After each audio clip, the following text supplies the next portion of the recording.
ఏది ఇంకేం చేసినా మొక్కలోని ధైర్యంతో ముందుకు పోతా ఉన్నాడు. ఈరోజు రాష్ట్రంలో రాయేసిన తర్వాత ఇప్పుడు జరిగే బస్ యాత్ర అంతకంటే రెట్టింపుగా ప్రజలందరూ కూడా పాల్గొంటా ఉన్నారు. గుర్తుపెట్టుకోండి, మీరేం చేసినా జూన్ 4వ తేదీ తర్వాత జగన్మోహన్ రెడ్డి మళ్ళా ముఖ్యమంత్రిగా ప్రమాణ స్వీకారం చేస్తాడు.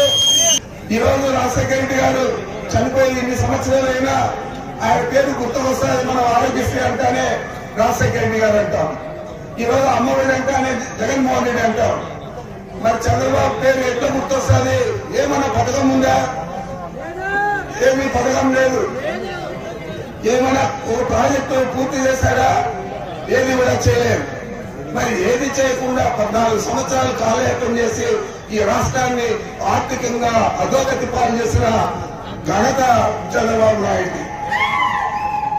మరి ఈరోజు రాష్ట్రంలో ఒకే కార్యక్రమం పెట్టుకున్నారు, దుష్ట చతుష్టయం. కొత్తగా ఒక ఆమె చేరింది వెళ్తాం. చంద్రబాబు, లోకేష్ బాబు, పవన్ కళ్యాణ్ బాబు, పురంధేశ్వరి వాళ్ళ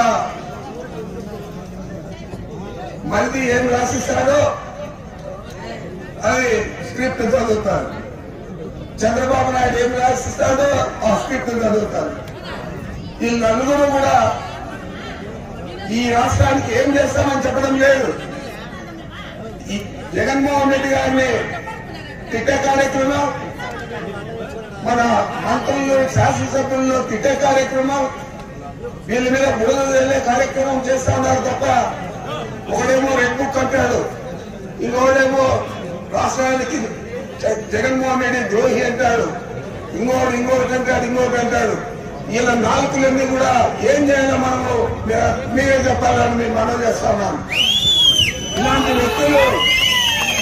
ఇలాంటి వ్యక్తులు మన రాష్ట్రానికి కాదు, ఈ సమాజానికే దుష్ట శక్తులు. వీళ్ళందుకే దుష్ట చతుష్టయం అని చెప్పి నేను మీకు మనం చేస్తా ఉన్నా.